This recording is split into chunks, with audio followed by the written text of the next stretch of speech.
வெள்ளியிலே தாயின் சந்நிதியில் பொங்க வச்சு பாருங்கம்மா. ஆடி வெள்ளியிலே தாயின் சந்நிதியில் பொங்க வச்சு பாருங்கம்மா.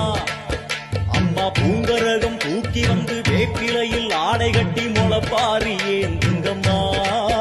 வந்து தாயவள பாருங்கம்மா, அவ வேர்காட்டு மாரியம்மா.